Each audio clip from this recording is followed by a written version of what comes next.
The Caliphate, the Hejaz, and the Saudi Wahhabi nation state by Imran and Hosein, produced by the INH Center for Eschatology in Fez, Morocco. Introduction. One of the essential characteristics of the religion of Islam is its insistence that when a people recognize Allah Most High as sovereign, Al-Malik, then they must ensure that the state and all its institutions submit to Allah's supreme authority and supreme law. If the state, rather than Allah, is recognized as sovereign, and that is the essence of secularism, Islam declares such to be shirk, blasphemy, and that is the greatest sin possible. Around the world today, the modern secular state is universally recognized as sovereign. Its authority is recognized as supreme, and so too its law. And so, around the world today, mankind is now embraced by a universal political shirk, blasphemy. This is, in fact, one of the major signs that we now live in the age of Dajjal, the false Messiah or Antichrist, who deceived mankind into worshipping other than Allah Most High. He, Dajjal, is the mastermind behind today's world order, about which the Hadith declares that 999 out of every 1,000 will enter into the hellfire. But even Muslims seem to be unaware of this. Since Muslims recognized Allah as sovereign, they never recognized constitution, parliament, supreme court, government, etc. as sovereign. The sovereignty of Allah implies the supremacy of the religion of Islam, and in particular, the sacred law or Sharia. The institution of the Caliphate symbolized that supremacy of Islam over the state and over public life. The Caliph, who was otherwise known as the Emir or Imam, was the head of the Jama'ah or community of Muslims. They pledged allegiance to him through the institution of Bay'ah. The territory in which that Jama'ah was located was designated Darul Islam. It was so designated because the Emir had the freedom and authority to enforce Allah's sacred law in that territory. Euro-Christian civilization was also founded on recognition of divine sovereignty. In that civilization, however, it was the church that was recognized as God's representative on the earth, and the state was thus subservient to the church. But Europe experienced a conflict between religion and the state that resulted in the defeat of the church. The consequence was that Europe experienced such a revolutionary transformation of the very foundations of the civilization that the state and politics were secularized. The final chapter of the conflict, which sealed the fate of religion in Europe and brought an essentially godless civilization into being, was the American, French, and Bolshevik revolutions. The sphere of religion was reduced to individual and group worship, and the Pope and Euro-Christianity were excluded as actors in the conduct of state. God was no longer recognized to be sovereign, Al-Akbar. Instead, it was the people who were sovereign, and they vested that sovereignty in the new secular model of a state. The state was now Al-Akbar. For Europe, that was secularism. For Islam, the religion, it was shirk, the greatest of all sins. It was strange that non-European Christianity did not put up a great struggle against this destruction of the sacred model of a state created by the prophets David and Solomon, peace be upon them both. Godless Europe civilization has embarked upon a crusade to transform the entire world and to remold it after the new European model of the secular state and godless society. The rest of the world was colonized or had its essential freedom taken away, and so the non-European world also was eventually secularized and is fast being reduced to a godless society. This included the world of Islam. In fact, the world of Islam was the special target of godless European civilization. The process of reducing the world of Islam to a godless society commenced with the secularization of public life. The Ottoman Empire was targeted, It had to be destroyed, but it could not be destroyed so long as the Caliphate remained a powerful institution of unity for Muslims. And so, the Caliphate had to be destroyed. The destruction of the Ottoman Empire, which was effected in the First World War, resulted in the emergence of the secular state of Turkey. The government was constituted of secularized, westernized Turkish nationalists who worked hand in glove with an underground Jewish movement. They first reduced the Caliphate to an office that resembled that of the Pope, and then abolished it. But the secularization process in the world of Islam was sealed when the Hejaz, under the rule of Abdul Aziz ibn Saud, also joined Mustafa Kemal Ataturk in the rejection of the supremacy of Islam over the state. And so Arabia, the heartland of Islam, also embraced of the secular model of a state. The birth of the state of Saudi Arabia coincided with the destruction of the Darul Islam that had been established by the Prophet Muhammad, peace and blessings of Allah be upon him. While the Hejaz was Darul Islam, every Muslim had the right to enter that territory. He did not need a visa. There was no such thing as Saudi sovereignty. There was no such thing as Saudi citizenship. The right of entry into any part of Darul Islam was one of several rights which Muslims had, such as the right to reside in Darul Islam. They did not need residence permits, the right to seek livelihood in any part of Darul Islam. They did not need work permits, etc. The birth of the state of Saudi Arabia resulted in the denial and eventual elimination of all these rights of Muslims. The destruction of the Caliphate and the emergence of the state of Saudi Arabia were events that changed the very face of the world of Islam in such a way as to result in a return to the pre-Hijri stage of Islamic civilization. Nowhere in the world today does Darul Islam exist. It would, we believe, be correct to assert that the basic difference that existed between pre-Hijri and post-Hijri Islam was the establishment by the Prophet ﷺ of Darul Islam, the Islamic public order in Medina. But the world of Islam, like the rest of the non-European world, has today been incorporated into a secular and materialist system of political organization constituted of the unit of the modern secular nation state. As a consequence, Darul Islam no longer exists today, not even in Mecca and Medina.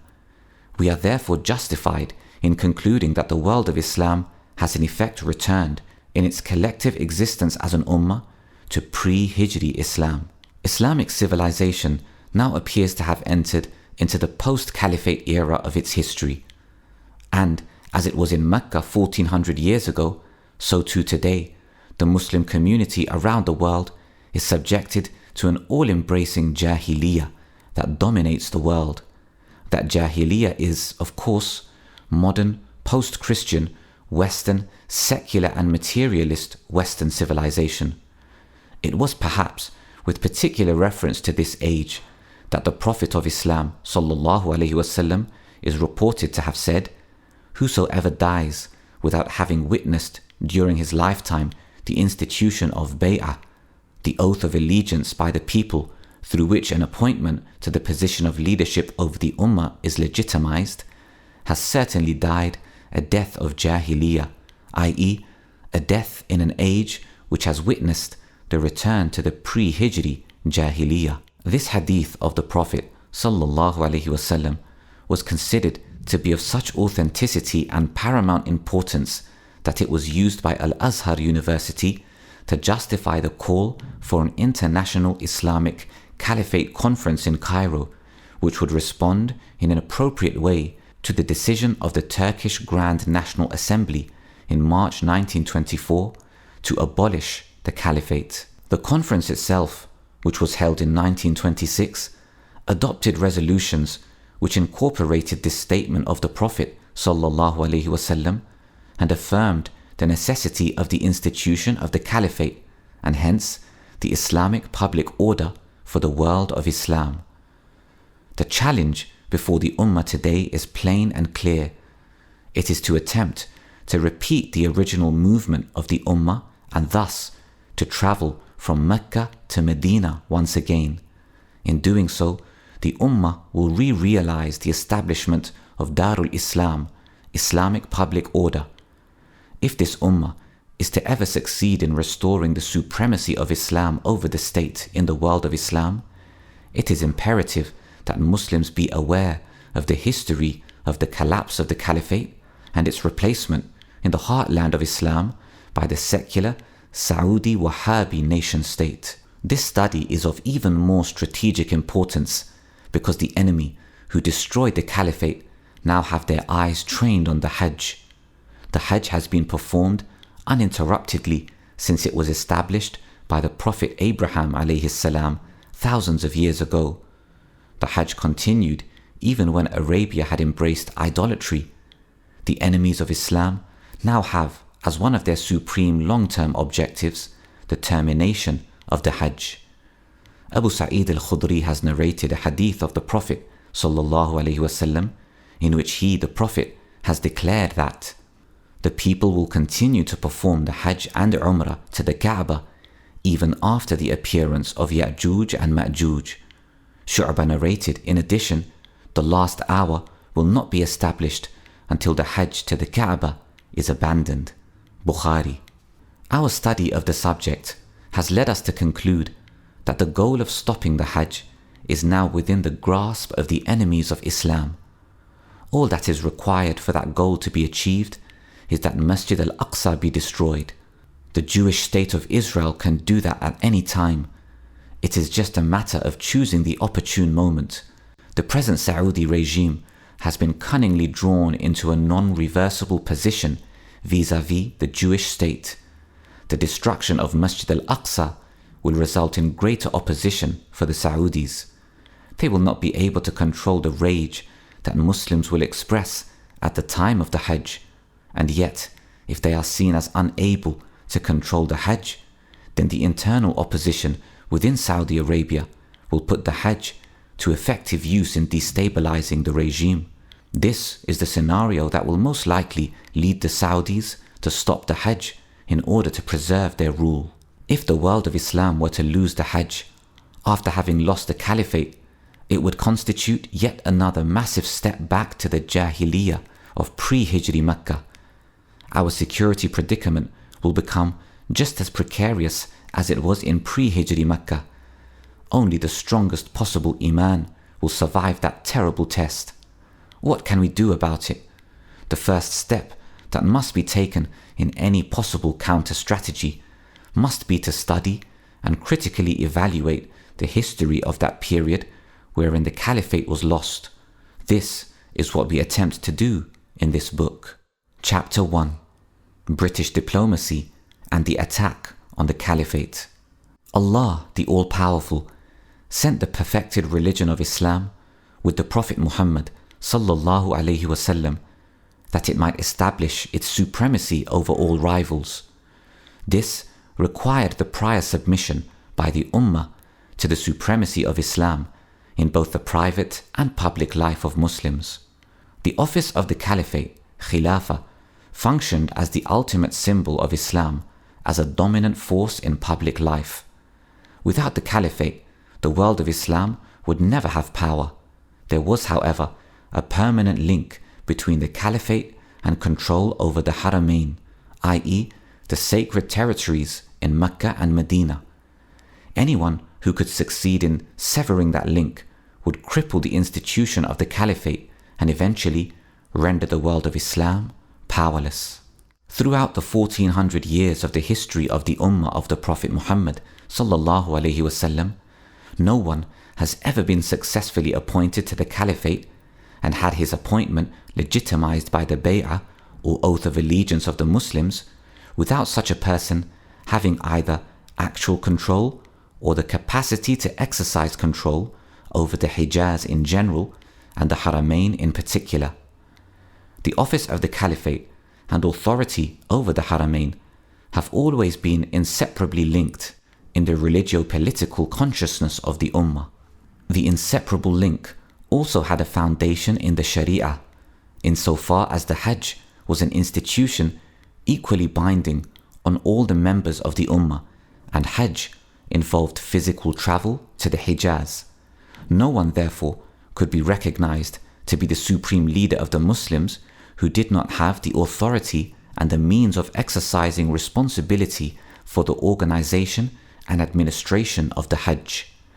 And this, of course, included freedom and security for the pilgrims, and hence required control over the Hejaz. As a consequence, even when the seat of the Caliphate was shifted from the Hejaz to Kufa, Iraq, Damascus, Baghdad, Cairo, and even Istanbul, the Khulafa, i.e. caliphs, always took the greatest care to maintain their authority and control over the Hejaz. This basically continued uninterruptedly until the demise of the Ottoman Islamic Empire in the First World War. Now, the enemies of Islam paid very careful attention to the study and understanding of the link between the Caliphate, the power of Islam as a worldwide force, and control over the Haramain, and then planned their diabolical strategy to render Islam powerless and to confine it to a personal, private faith with no authority over public life. In other words, they planned their strategy to secularize Islam and so reduce Muslims to the godless European way of life. If Western civilization was ever to succeed in finally defeating and controlling Islam and in incorporating the entire world of Islam into the new secular international order that had been established by the West, the strategy required that Hejaz should be subjected to Western influence in order that the Caliphate might be weakened and eventually eliminated. So long as the Caliphate survived, it would always remain a sore in the eyes of the West, a manifestation of the authority of Islam over public life, a powerful symbol of the theocentric Islamic public order and of Pax Islamica, and a rallying point through which the world of Islam could always be mobilized into a potent fighting force. There was an inseparable link between power and the Caliphate in Islam. The British, realizing the paramount importance of the Hejaz and the Haramain for the legitimacy and even survival of the Ottoman Caliphate, concentrated their diplomacy in the First World War on wresting the Hejaz from the control of the Ottoman Caliph. This was achieved when Sharif Hosein, the Ottoman-appointed Sharif of Mecca and great-grandfather of the present King Hosein of Jordan, was successfully induced by the British to rebel against the Ottoman Caliph and to establish his own authority over the Hejaz under benign British alliance and protection. By 1916, and in the very midst of the First World War, the Ottoman Caliph had lost control over Mecca and Jeddah, i.e. the Lower Hejaz. His control over Medina was maintained throughout the war and only came to an end in 1919, when certain Ottoman troops within the city of Medina were induced to rebel against their heroic leader, Fakhri Pasha. After the Ottoman Caliph had lost control over the Hejaz, the Caliphate was so crippled that it lingered on in Istanbul for just a few more years before it collapsed completely, and this was a truly outstanding success for British diplomacy. The weakening of the Caliphate destabilized the entire structure of the Ottoman Islamic Empire. It eventually collapsed. In 1919, British troops, under the leadership of General Allenby, captured Jerusalem. It is significant that Allenby, upon entering the Holy City, proclaimed that the Crusades are now finally over. If there was any doubt whatsoever of the extreme danger to Islam posed by British diplomacy in the Arabian Peninsula, this statement of Allenby should have put those doubts to rest. What Allenby meant was that Islam was now a tiger without teeth. Its fate was to remain permanently powerless and therefore incapable of responding to the loss of Jerusalem in the manner in which Salahuddin Ayyubi had responded when Jerusalem was lost to the Crusaders. Arabs fought with Allenby to wrest Jerusalem from the rule of the Ottoman Caliph. Those Arabs were now waiting to ravage the carcass left by the British victory over Istanbul. They coveted local rule over the Hejaz, but it was still necessary to wait and see whether the Ottoman Caliph would ever be able to regain the strength necessary to seek to reimpose his rule over the Hejaz.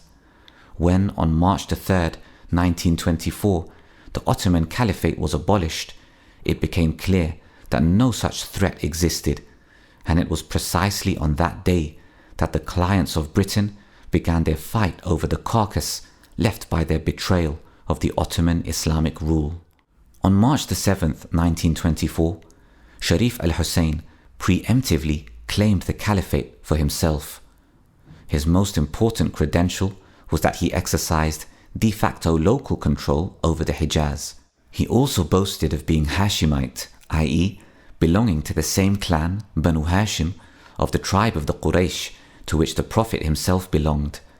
In fact, this weighed so heavily amongst the ulama that the chief Qadi of Transjordan promptly accepted the claim and recognized Hosein as Caliph. His other credential, which was of dubious value amongst the Muslim masses, but which weighed heavily in the power politics of the peninsula, was that the Sharif was an ally of Britain, the superpower of the day, and had received considerable financial, diplomatic, and military support from Britain in his successful rebellion against Ottoman authority in the Hejaz.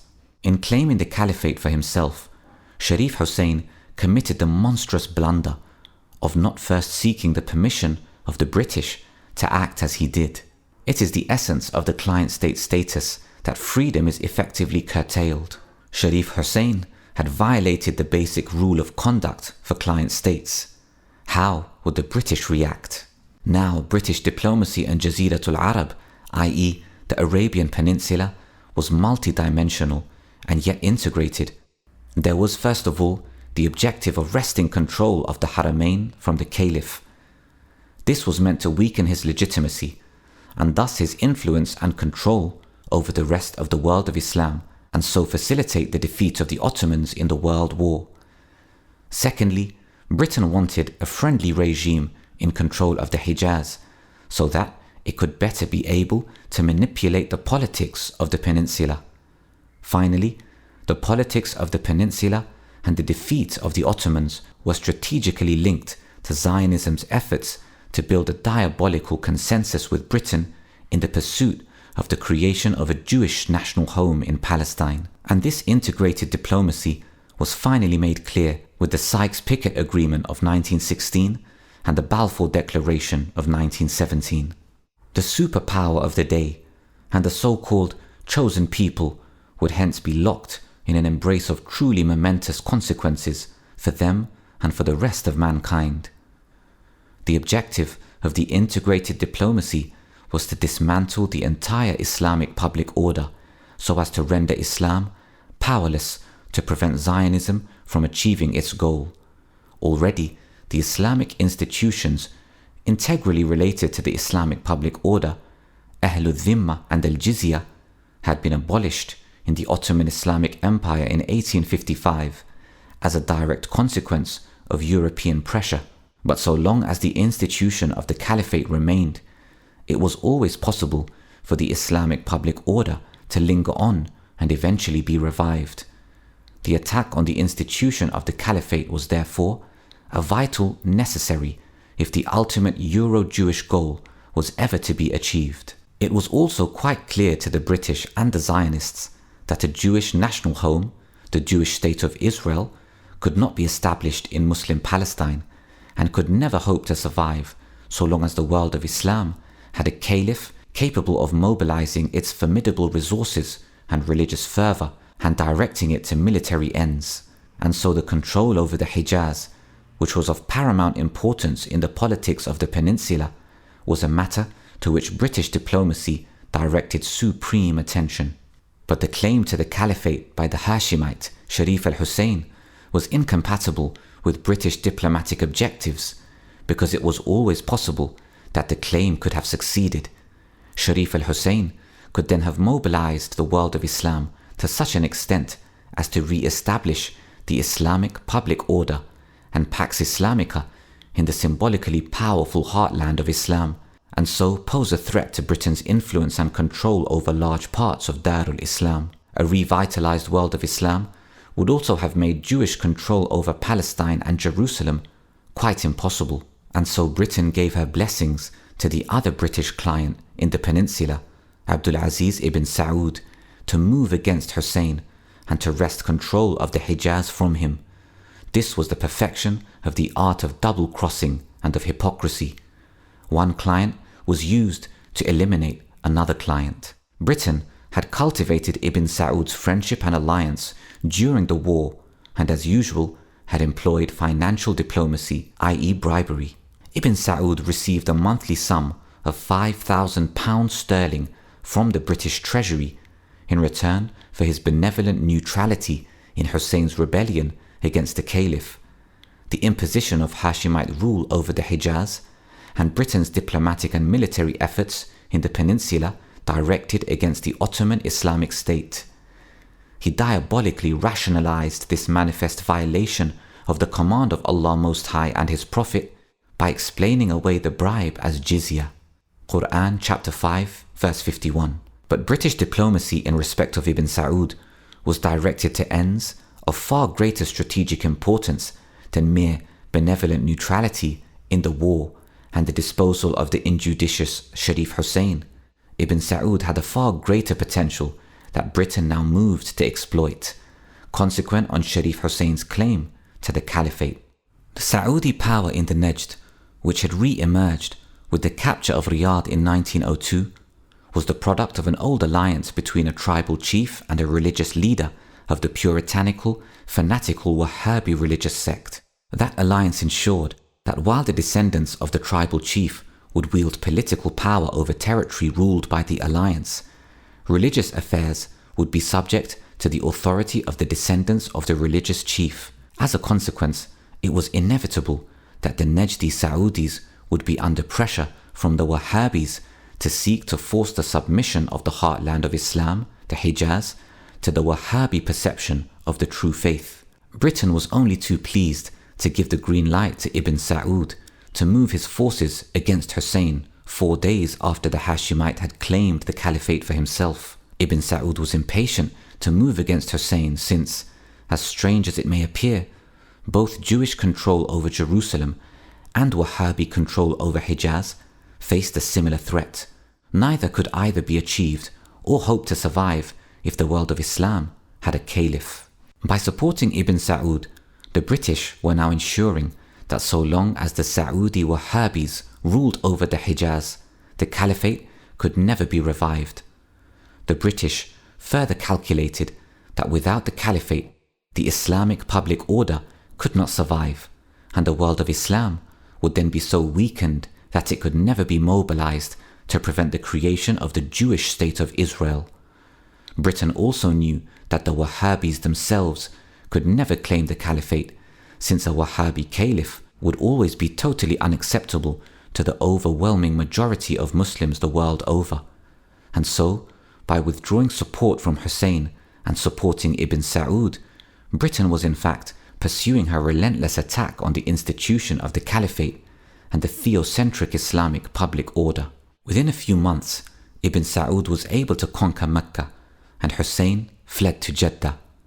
The British eventually intervened to remove him physically from the peninsula by offering him a comfortable exile in Cyprus, and soon Medina and Jeddah were also under Saudi Wahhabi rule. More than a century earlier, however, the Saudi Wahhabi alliance had succeeded in overcoming the defenses of Ta'if and Mecca, and there ensued a bloodbath of truly astonishing proportions.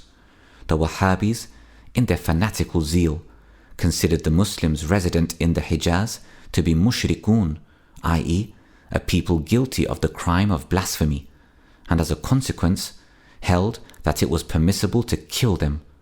The Caliph in Istanbul got the Mamluk Khedive of Egypt, Muhammad Ali, to send an army to the Hejaz under the leadership of his son Ismail. The Saudi Wahhabi warriors were unceremoniously driven out of Hejaz and into the desert. A century later, however, there was no caliph, and all the powerful Muslim communities were under Western colonial rule. In addition, Ibn Saud enjoyed the protecting friendship of Great Britain, the superpower of the day. There was therefore no immediate possibility whatsoever of dislodging the Saudi Wahhabi forces from the Haramain and Hejaz. Although Ibn Saud was safely in control of Hejaz, he was still confronted with a truly formidable problem at the commencement of his rule over the Hejaz in 1924. Namely, he had to devise some strategy that could avert the long-term possibility of a repetition of the disaster that visited the previous Saudi Wahhabi rule over the Hejaz. It would appear that he first thought of a policy of conciliation with non-Wahhabi Muslims and of using his control over the Hejaz to further the cause of the unity of the Ummah. Thus, shortly after gaining control over Mecca and receiving from its inhabitants their recognition of him as Sultan of the Hejaz, he issued a proclamation to the entire world of Islam to the effect that the Hejaz, with its Haramain, belonged to the entire world of Islam, and that he, Ibn Saud, held control over the Hejaz as a trust only and on behalf of the entire world of Islam. He then went on to invite the entire world of Islam to send its representatives to Mecca so that, on the basis of shura, consultation, and ijma', consensus, a just, efficient, and representative administration could be established over the Hejaz. This important announcement was entirely consistent with the provisions of the Islamic public order. The Hejaz was still the Darul Islam that had been established by the Prophet, and yet there was no hint of any Saudi state that would claim territorial sovereignty over the Hejaz. The rights of the Muslims in the territory of Darul Islam were being publicly recognized and respected. But unfortunately, this concern for the unity of the world of Islam and this fervent declaration concerning the status of the Hejaz did not represent the actual Saudi Wahhabi designs over the Hejaz.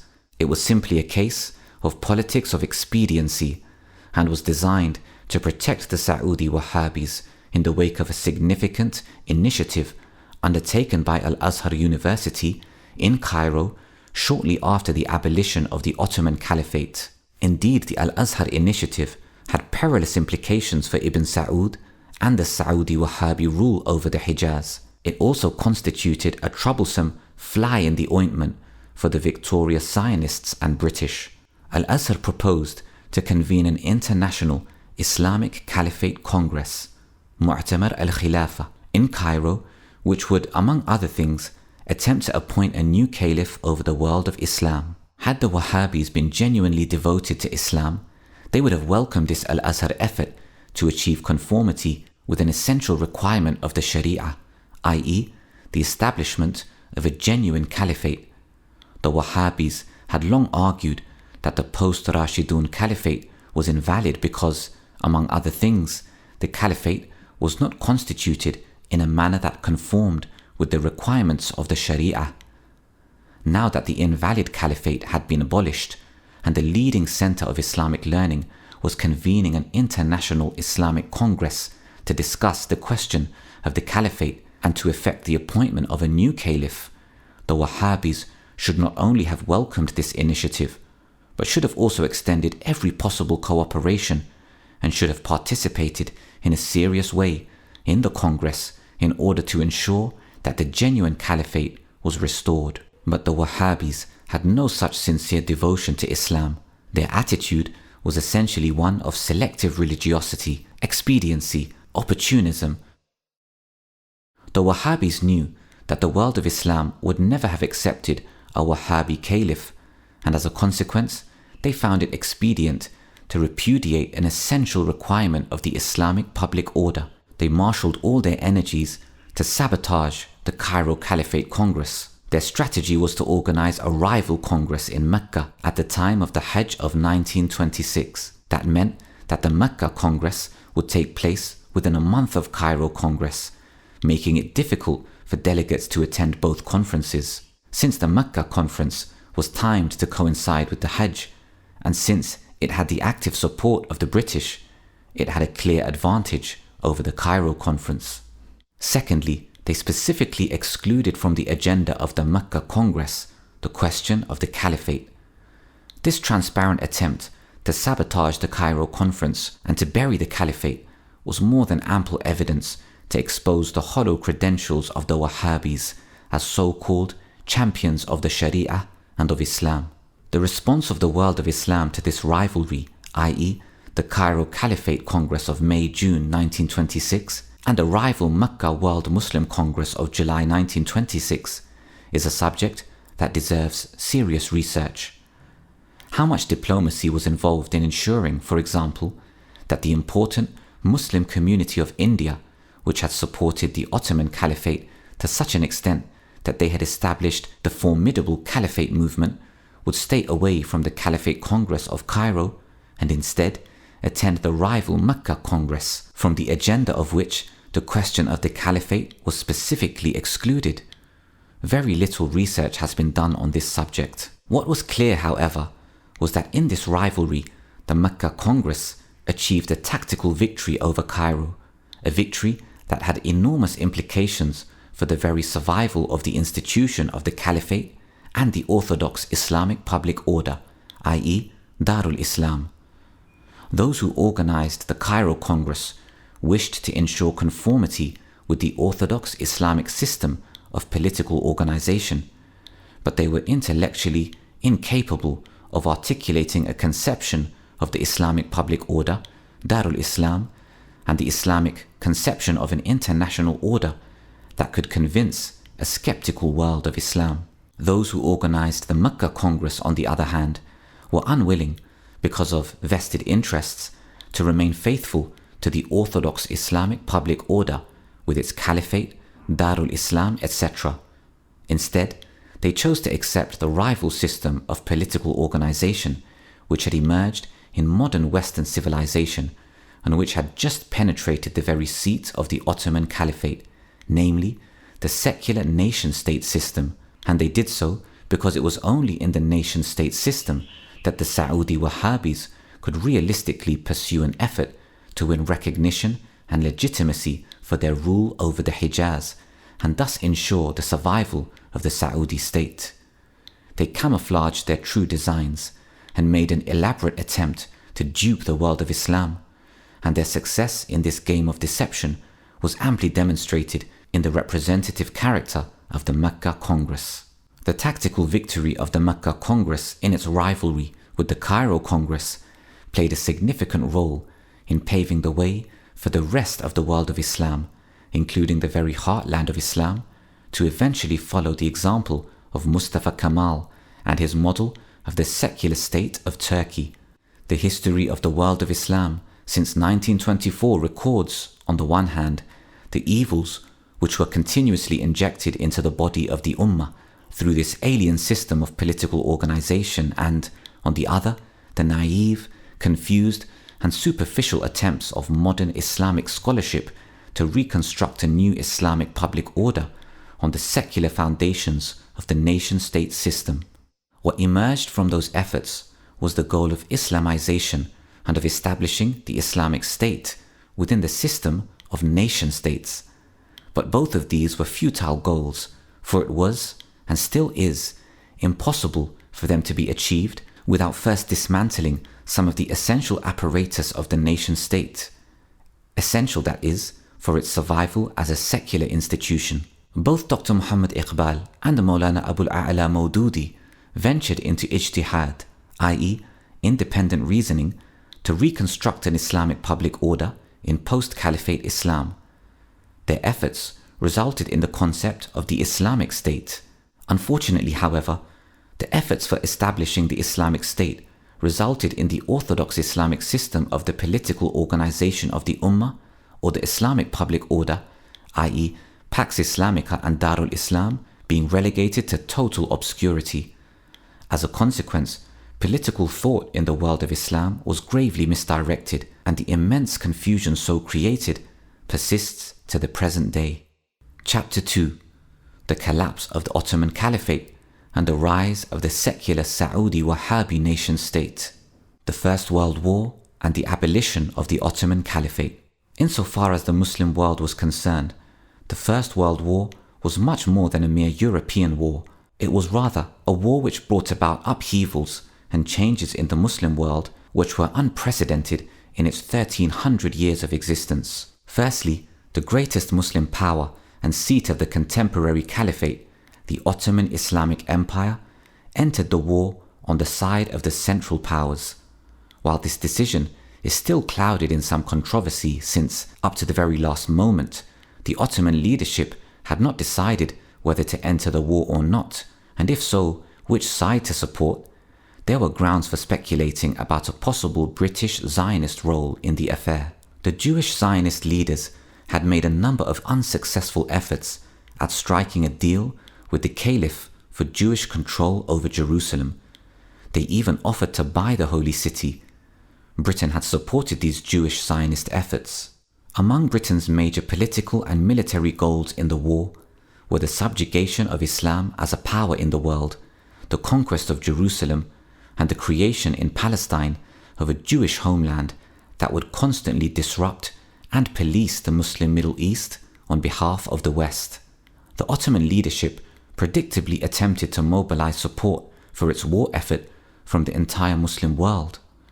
In this connection, on November the 23rd, 1914, the Sheikh al-Islam of the Ottoman Islamic State issued a fatwa and a proclamation declaring jihad and commanding all Muslims to fight against the Allied powers. British diplomacy, however, succeeded in promoting and exploiting Arab nationalism in the Arabian Peninsula as an effective means of attacking and undermining the formidable strength of universal Islamic fraternity. As a consequence, the Arabs rebelled against Ottoman rule on the basis of a British offer of assistance to achieve national independence. In less than 2 years after the commencement of the war, Sharif al-Hosein, self-styled King of the Arabs, firm ally of the British and great-grandfather of Jordan's King Hosein, had successfully rebelled against the Ottoman authority and was installed as King of the Hejaz, the heartland of Islam. And as a consequence of the loss of the cities of Mecca and eventually Medina, the pan-Islamic appeal of the Ottoman Caliph suffered irreparable damage. The British followed up their success in the Hejaz by installing the sons of Hussein as kings in Iraq and Transjordan as well, and by 1919, the British General Allenby, with Arab troops fighting loyally with him, marched triumphantly into Jerusalem and declared that the Crusades had finally come to an end. Palestine remained a British Mandate territory, mandated by the League of Nations, until the British withdrew in 1948 and the Zionist Jews declared the establishment of the State of Israel. The Ottoman Islamic Empire was badly defeated in the war. The Allied powers combined their military prowess with a psychological weapon that had far-reaching effects for Islam. The British and French succeeded in winning Islamic military support by means more foul than fair from India, the Maghrib, and other areas, and so both Arab and non-Arab Muslims fought against their brother Muslim Turks. The result was that the Ottoman Islamic Empire was not only defeated, but its universal Islamic foundations were destroyed. Out of the ashes of Ottoman defeat in the First World War, the secular Turkish nationalist forces, led by Mustafa Kemal, fought a war after the war with such courage, brilliance and determination that the war-weary European powers, restrained from intervening by their own domestic public opinion, could do nothing to prevent the Turks from inflicting a crushing defeat on the Greeks and in winning Turkish freedom. The Treaty of Lausanne, signed in 1924, gave international recognition to that which had been won by Turkish arms on the battlefield: the Turkish nationalists and the Caliphate. The Turkish nationalist forces had been in constant conflict with the Sultan Caliph for more than 50 years, struggling to limit his powers through a constitutional order which would replace what they considered to be an autocratic dictatorship. The Turkish nationalist forces were essentially secular in their political outlook and were deeply impressed by what they perceived to be the evident superiority of Western civilization over the Ottoman, Caliphate and Islamic Empire. In the wake of the loss of the cities of Mecca and Medina, and after brother Muslims had fought against them in the war, they now felt themselves free from any impelling attachment to the world of Islam. and they moved swiftly to transform their political order from the old model of Darul Islam, or the Islamic public order, to the Western model of a modern secular nation state, the Republic of Turkey. In such a transformation, it was, and still is, inevitable that there should be some form of separation of church from state, for this was the very foundation of the Western model. The new Turkish Grand National Assembly, faithful to the new model it was introducing, appointed Abdul Majid as Caliph in 1922 to serve as head of the Islamic Church. His caliphate, however, was shorn of all temporal power. These were vested in the state. It was just as inevitable that the new model should break down in the Islamic milieu of Turkey. It was not, and still is not, possible to do with Islam what the Europeans had done with Christianity after the breakup of the Holy Roman Empire. The Caliph was not, and could not be, the equivalent of the Pope. There could be no accommodation of political secularism in the Islamic system, since Orthodox Islam recognized no division between the church and the state. Indeed, there was no such thing as an Islamic church. It quickly became evident that the new model of a modern nation state could not emerge while the institution of the caliphate remained. There also appeared signs, like the British support for the caliphate movement in India, that the enemies of the Kemalist Republic might seek to use the caliph to destabilize the Republic and eventually to remove Mustafa Kemal. The Turkish nationalist forces quickly and clearly understood that the nation state in the Islamic milieu either had to summon the courage to take control of Islam and subordinate Islam to the state, or suffer the fate, i.e., from their perspective, of having Islam take control of the state and restore Darul Islam. It was no surprise, therefore, when the Turkish Grand National Assembly adopted on March 3rd, 1924, another law abolishing the caliphate. Article 1 of the law stated, "The caliph is deposed. The office of the caliphate is abolished, since the caliphate is essentially comprised in the meaning and signification of the words government, hukuma, and republic, jumhuriya." The passage of this law marked a decisive moment in the history of the Ummah. After a period of 1300 years, during which the institution of the caliphate was almost universally recognized by Muslims, i.e. Sunni Muslims, as essential to their religion, even when the seat of the caliphate was filled in ways which were contrary to the principles of Islam, the world of Islam found itself in the 14th century of its existence without a caliph. Indeed, so definite and permanent was the change that one could perhaps be forgiven for concluding that the world of Islam had now passed into the post-caliphate period of its existence. The response of Al-Azhar University to the abolition of the Ottoman Caliphate. The significance of the abolition of the Caliphate was to be found in the very Article 1 of the Law of Abolition, to wit, the Caliphate was being replaced by the modern secular nation state. An institution considered to be a part of the religion of Islam was being replaced, under the impact of Western political thought and civilization, by a political system which belonged to the Western world, and terminology hukuma and jumhuriya, used in the old orthodox model, were now being used in a new sense to fit the new model. As great a thinker as Dr. Muhammad Iqbal appears not to have adequately understood the true nature of the change which was taking place. To the extent that the caliphate formed part of the religion of Islam, it was very clear that a massive, and from the religious viewpoint, quite reprehensible bid'ah was being perpetrated, and this required an appropriate religious response. 22 days after the passage of the law in the Turkish Grand National Assembly, the rector of Al-Azhar University in Cairo met with the leading ulama of the university and of Egypt, and the following declaration concerning the caliphate was issued. The caliphate, which is synonymous with the imamate, is a general leadership, ri'asa, in matters of ad-din and of ad-dunya. Its fundamental function is to watch over the interests of the millet and over the administration of the ummah.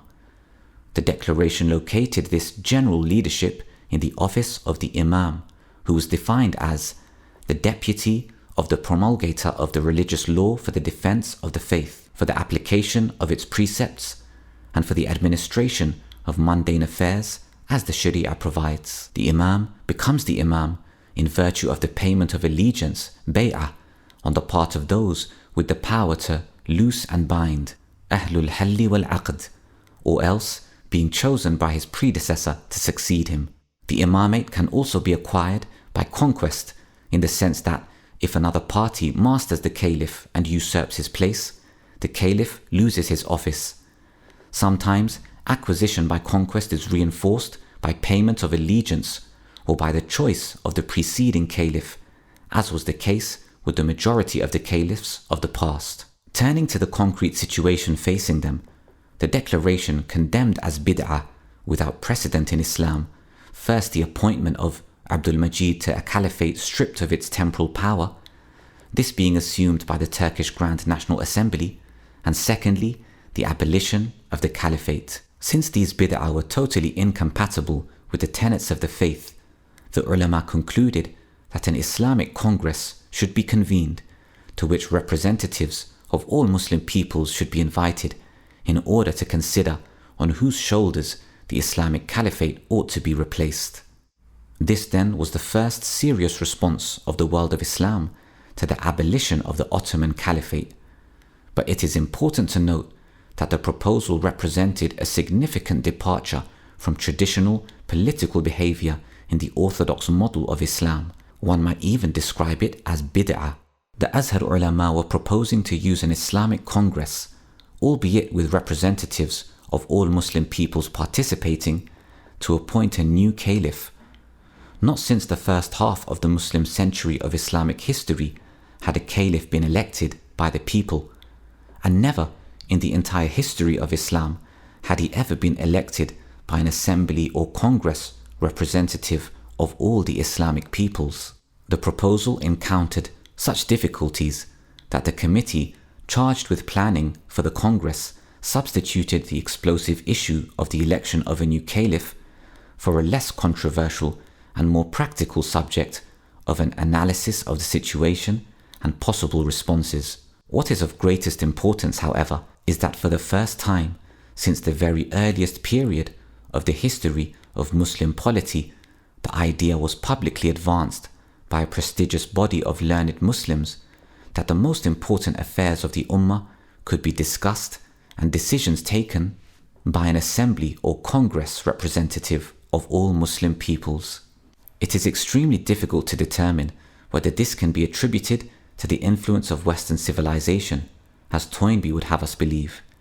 It nevertheless remains true that to the extent that the proposed Congress would have utilized Shura and Ijma', it would have been closer to Orthodox Islam than the Caliphate, as all but the first few decades of its existence depicted it. Chapter 3. The Caliphate Conference, Cairo, May 1926. Agenda. The Caliphate Congress, which finally met in Cairo in May 1926, had on its agenda the examination of the following items. 1. The definition of the Caliphate and of the qualifications required in the Caliph. 2. Is the Caliphate a necessity in Islam? 3. How is the Caliphate contracted? 4. Is it possible at the present time to constitute a Caliphate that fulfills all the requirements of the Sharia? 5. Supposing that the answer to the fourth point is in the negative, what action should be taken? 6. Supposing that the Congress decides that it is necessary to appoint a Caliph, what steps should be taken to give effect to this decision? Delegates. The delegates who attended the Congress came from Egypt, Libya, Tunisia, Morocco, South Africa, Dutch East Indies, now Indonesia, Yemen, Hejaz, now in Saudi Arabia, Palestine, Iraq and Poland. Conspicuously absent were many delegates from many important Islamic countries and communities: Turkey, Persia, now Iran, Afghanistan, Najd, now in Saudi Arabia, and the Muslim communities of Russia, China and India. Turkey declined the invitation to attend with the cold reply that the country had no caliphate problem. Persia, a Shia country, evinced no interest in the Sunni Caliphate Congress.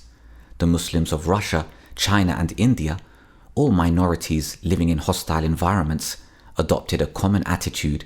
They stayed away from the Cairo Conference of May 1926, regarding it as a mere academic exercise, a gathering devoid of any real power and unlikely to offer them any tangible assistance and protection. But they did so primarily because a rival conference had been arranged by one who appeared to be a real power, Abdul Aziz ibn Saud. In fact, he was himself in mortal fear of the re-emergence of the Caliphate, since he had just wrested control of the holy cities of Mecca and Medina for his royal house. Finally, among the delegates present in Cairo was the head of the Sanusi Sufi order, As-Sayyid Idris as-Sanusi, designated as Amir of Barqa and Tripoli. It was rumored that there was a strong possibility of him being elected as Caliph if the Congress were to decide to elect one. Congress sessions. The Congress met in 4 sessions on the 13th, 15th, 18th and 19th of May 1926. At the first session, the first committee was appointed to examine proposals and bring them before the Congress. The committee immediately proposed that the proceedings of the Congress be held in secret. This proposal was rejected in the 4th plenary session, with the result that we possess, as a public document, the entire verbatim record of this Congress. The 2nd and 3rd committees were appointed in the 2nd plenary session. The 2nd committee to examine items 1, 2 and 3 of the Congress agenda, and the 3rd committee to examine items 4, 5 and 6. The reports of the 2nd and 3rd committees and the discussions and decisions based on these reports formed the very core of the work of the Congress, and it is to the analysis of these reports that we now turn. The 2nd committee. In defining the institution of the Caliphate, the 2nd committee relied on the authoritative writings of scholars like Al-Mawardi, Ibn Khaldun and others. In particular, they laid emphasis on the fact that the Caliph must combine in his office temporal as well as religious leadership. Secondly, there can only be one Caliph at a time, since, among other things, the role of the institution of the Caliphate is to unify the Ummah. The second question before the committee, is the Caliphate a necessity in Islam, was, to say the least, quite incredible. Here was an institution which had always been of pivotal importance to Sunni Muslim polity, and which had been with Muslims from the time of the death of the Prophet ﷺ. In its entire history, the Ummah had not only lived with the Caliphate, but in addition, had never seriously considered the possibility of an alternative. Indeed, in the act of suggesting that an alternative to the Caliphate was possible, one would have been exposing oneself to the very grave charge of indulging in bid'ah, and yet, in consequence of the fiat of one man, Mustafa Kemal of Turkey, here was the highest seat of learning in the entire world of Islam, presenting for the consideration of the Caliphate Congress the question, is the Caliphate a necessity in Islam? And yet, perhaps this was the most important question the Ummah ever had to answer in its entire history, for it turned out, inevitably, that the committee confirmed that the Caliphate was a necessity in Islam, but that it could not, at that point in time, be realized. In other words, Allah had placed on the Muslims an obligation that they could not at that time fulfill. But this was hardly a satisfactory answer to the question, since Allah, by virtue of being omniscient, could not place on his servants an obligation they could not fulfill. Either then the Caliphate was not a necessity in Islam, or it was a necessity and could not be realized, in which case, failure to re-establish the Caliphate would be a collective sin for which the believers would be punished. In respect of the third question, how is the Caliphate achieved or constituted, the committee answered as follows. 1. By appointment by the preceding Caliph. 2. By appointment by the classes of influential Muslims, i.e., men whom the public most obey, such as ulama, amirs, notables, men of opinion, and administration. 3. By conquest of a Muslim, even if he does not fulfill the other conditions. The presentation of this report by the second committee led to a very important and interesting debate between Abdul Aziz al-Effendi a Tunisian professor who was one of the Iraqi delegates, and Sheikh Muhammad al-Ahmadi al-Zawahiri, head of the Egyptian delegation, on the applicability of Islamic theoretical principles and the necessity of ijtihad. Thalibi Effendi: no one can dispute the fact that the question of the caliphate is the most important and the most difficult to resolve. I therefore propose an adjournment of the Congress until next year, so that we may be able to study the problem in detail and in all its aspects. It will not suffice to examine the problem from the purely theoretic point of view. Some account must be taken of the necessity of circumstances and places, and of the influence exerted upon Islamic institutions by the policies of certain foreign powers. Sheikh al-Zawahiri: in the examination of theological questions which were submitted to us, we did not wish to resort to ijtihad and to establish a new doctrine. We confined ourselves to examine the principles admitted by the recognized doctrines of Islam. As for the applicability of these principles, it is for you to declare that is beyond our competence. Thalibi Effendi: I am advocating neither a new doctrine nor ijtihad. What I seek is your opinion. If you affirm principles which are not susceptible of application in our epoch, what will be the circumstances? Sheikh al-Zawahiri: it is dangerous for Islam to raise the question of the applicability at one epoch rather than another of the dispositions of the Sharia. We feel that the application of the general principles of religion ought to be subject to no exceptions, and we consider that there is no condition to establish new conditions in deference to the exigencies of the age. Sheikh al-Zawahiri was of course perfectly justified in insisting that the Sharia, or divinely revealed sacred law of Islam, admitted of no revisions to suit differing situations and ages. The Sharia had to be retained in its revealed form, regardless of whether or not the Muslims found themselves competent or not to apply it in a particular age. And so, for Sheikh Zawahiri, the restoration of the Caliphate was a religious obligation. He was quite correct. And Thalibi Effendi was more than justified in posing the question, for which he received no answer, to wit, if the restoration of the Caliphate is a religious duty incumbent upon Muslims, what will be the consequences for Muslims if they failed in the effort to restore the Caliphate? The basic deficiency in the approach of both Zawahiri and Thalibi Effendi was their failure to heed the clear statement of the Quran to the effect that Allah sent to each religious community both a Sharia and a Minhaj, or an open way. As a consequence, in addition to the eternal, unchanging, sacred law to which Zawahiri rightly insists we must always be faithful, there was also the flexible Minhaj, wherein human genius could express itself in adapting to changing situations and conditions while yet preserving the law. The basic problem that the Second Committee and the Congress failed to recognize and to address, and as a result, which led to the failure of the Congress, was the problem of re-examining the traditional so-called orthodox interpretation of the Islamic public order, Darul Islam, and the Islamic conception of the international order. The institution of the Caliphate did not exist in a vacuum. It formed part of Darul Islam. Darul Islam no longer existed in the world in 1924. It did not exist even in Mecca and Medina. The world of Islam had returned to its pre-Hijri stage of existence.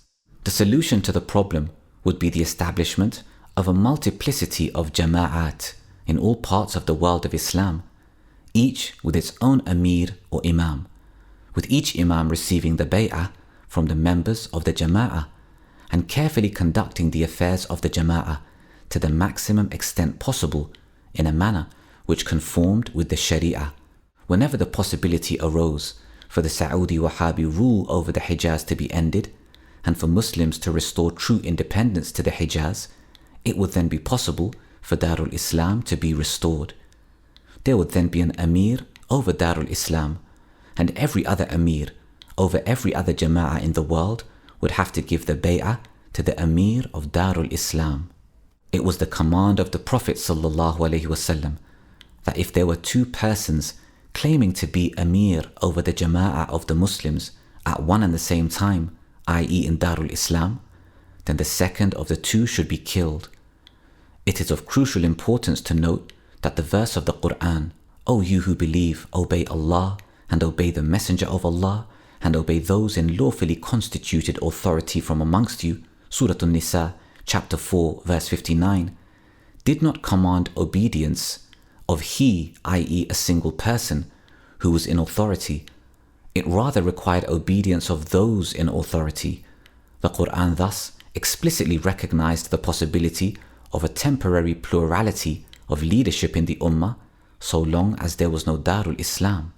In the earliest period of the history of Islam, after the demise of the Prophet, the Ummah vested authority over the entire community in a single person.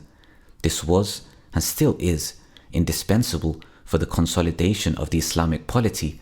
Indeed, it was further found necessary, and for the same reason, to limit the choice of the leader to the tribe of the Quraysh, the tribe to which the Prophet belonged. Unitary leadership, however, lasted for barely a century before plurality manifested itself, and then, for the rest of its history, the Ummah never retrieved unitary leadership. It, however, continued to exist as a theological construction for which the Ummah was supposed to aspire. It should, however, be recognized that the Quran, in admitting the possibility of a plurality of leadership, made it possible for the Ummah to restore the system of unitary leadership over Darul Islam through a gradual process which would temporarily admit a plurality of leadership over a multiplicity of Jama'at, so long as Darul Islam did not exist. The second committee failed to examine this possibility and, as a consequence, the Congress itself ended in failure. The report of a second committee contained another significant defect, a defect which belonged to the classical Islamic political theory. According to the report, the office of the Caliph could be filled through the nomination of the previous Caliph, or it could be seized through conquest. Neither in the Quran, nor in the Sunnah of the Prophet, nor in the example of the Khulafa al-Rashidun, was there any foundation whatsoever for the belief that leadership in Islam could be acquired through conquest or through the nomination of the previous Caliph. And yet, it is instructive to note that through most of Islamic history, and even in the contemporary Muslim world, we find leadership constituted almost invariably as dynastic kingships or through conquests. Modern-day military rule now forms part of conquests. Succeeding generations of Islamic scholars misunderstood the true nature of the alleged nomination of the second Caliph, Umar, by the first Caliph, Abu Bakr, radiyallahu anhuma. Indeed, one suspects that many Sunni ulama exploited the misconception in their centuries of post-facto theorization to provide doctrinal legitimacy to the centuries of dynastic monarchy in Islam. In fact, Abu Bakr radiyallahu anhu nominated Umar radiyallahu anhu not because the office of the Caliph gave him the right to do so, but because the people who possessed the right to appoint the new Caliph freely delegated that right to Abu Bakr radiyallahu anhu. In fact, the ulama were colossally mistaken in declaring that the Sharia permitted the incumbent Caliph to appoint his successor, and as a consequence in supporting all through the history of the Caliphate, and even to this day, such dynastic monarchies as the Umayyads, the Abbasids, the Ottoman Caliphate, the Saudi monarchy in Saudi Arabia, the Hashemite monarchy in Jordan, the Sharifian monarchy in Morocco, and the numerous Gulf monarchies. And then, to confound matters even more, the ulama conferred on Abu Bakr, Umar, Uthman and Ali, may Allah be pleased with them all, the title of Khulafa al-Rashidun, the rightly guided caliphs, thus confirming that there was something significantly wrong with Muawiyah's caliphate and with all those who followed him. And of course, what was particularly striking about the caliphate of the first four caliphs was the total absence of even the faintest suspicion of dynastic monarchy or the acquisition of the office through conquest. We are aware that there are some who question the wisdom of the ulama in bringing down the curtain of rightly guided caliphate upon the death of Ali. They would insist that Muawiyah be also included. They form, however, an insignificant minority within the ranks of Sunni Islamic scholarship. The predicament of the ulama at the Caliphate Congress of 1926 was, and should still be, cause for serious concern. In 1924, they protested the abolition of the Ottoman Caliphate that was in fact a dynastic monarchy, and in 1926 they were utterly incapable, even at the level of a conceptual analysis, of replacing the un-Islamic system of dynastic monarchy with a public order that conformed with the requirements of the religion. The fundamental verse of the Quran concerning the dynamics of the leadership in the model of Islam stated that Muslims must conduct their affairs on the basis of mutual consultation, and their affairs are conducted on the basis of mutual consultation amongst themselves. Surah Al-Shura, chapter 42, verse 58. The basic implication of this verse was that in an Islamic community, the appointment of the leader and his removal and replacement by another, which is the most important of all the collective affairs of the believers, must be effected through a process of mutual consultation amongst all the believers. In recognizing the right of the incumbent caliph to appoint his successor, or of the office of the caliph being acquired by conquest, the ulama were in manifest conflict with the Quran, since the believers were being denied a right given to them by Allah Himself. Indeed, the believers, for almost the entire history of the Ummah, were inflicted with an even greater injury. They were called upon to ratify, as a religious duty through the bay'ah, at the peril of their lives, appointments to leadership that they had no part whatsoever in making, for it was quite clear that refusal to ratify an appointment was considered to be an act of defiance and constituted a visible threat to the de facto caliph, who was merely seeking to legitimize his rule. The answer of the second committee to the question, how is the caliphate constituted, was deficient in another respect. The first and third methods, nomination and conquest, as we have demonstrated, were in conflict with the Quran and found no support from the example of the Prophet and the Khulafa al-Rashidun. But even in respect of the second method mentioned, to wit, the choice of the people, the second committee fails to demonstrate the machinery that could have been used in 1926 in order for this method to be applied. Finally, we may again note that the deliberations of the second committee clearly revealed that the Al-Azhar ulama, who did not seem to have made a study of modern thought, were actually unaware of the real nature of the modern state system which was about to be imposed on the world of Islam and to virtually captivate and imprison Muslim political consciousness.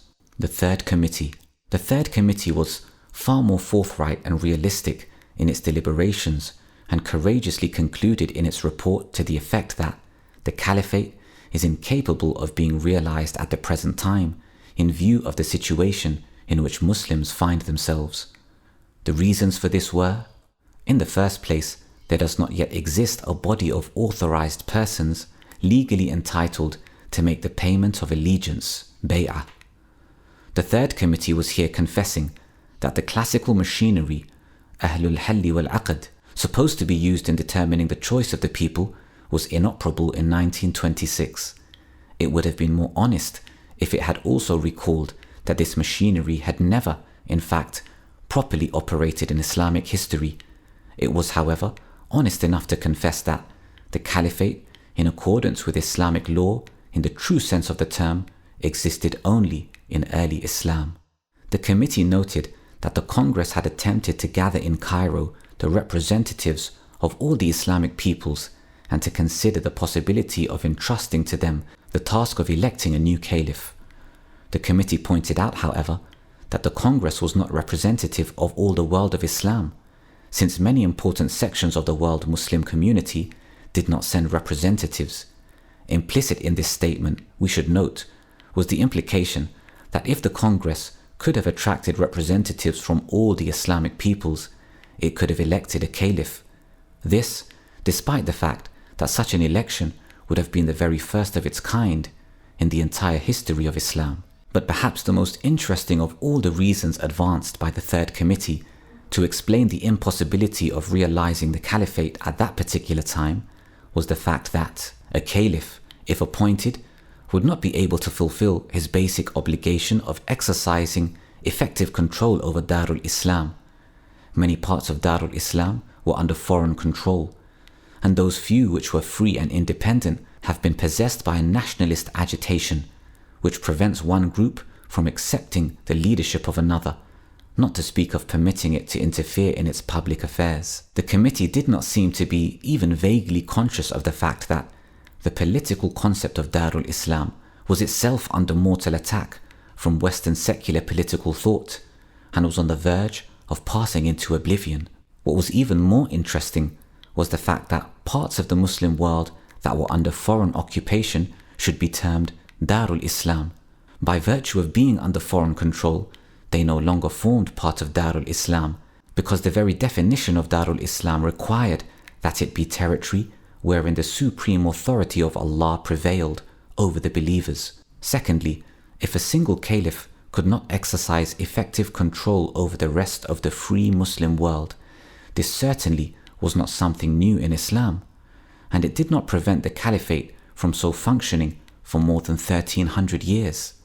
In fact, the third committee should have pointed out that the cities of Mecca and Medina were under Saudi Wahhabi control, and as a consequence, any caliph who was appointed would suffer from the incalculable liability of not having the capacity to exercise control over the Haramain. At a time when there was no caliph and the institution itself was under attack, even more so than in normal times, it was imperative for anyone appointed to the office to control the Haramain and thus the Hajj. And this, in fact, had been the basis of Sharif al-Husein's effort to claim the caliphate for himself. The Saudi Wahhabi ruler who exercised control over the Haramain had given ample demonstration of the fact that he was a power to be reckoned with, and in addition, he was not in the least bit interested in the caliphate. Herein lay the most fundamental predicament of the Caliphate Congress. What the committee should have and did not do was to come to the fairly simple conclusion that no caliph could be appointed and win the recognition of the Muslims so long as the West controlled the Haramain and the Hajj, and the West would continue to exercise such political control so long as Wahhabis were in control of the Haramain. As a consequence, the imperative of the hour was to find the ways and means of counteracting British diplomacy in the peninsula and ousting the Saudi-British control over the Haramain and regaining control of the Haramain for the Ummah. The Third Committee's report implored the Congress not to be disheartened by the lack of success in solving the problem of the Caliphate and in appointing a new Caliph. It is sufficient for the Congress to know that it has rendered an immense service to Muslims in diagnosing for them the disease and indicating to them the remedy.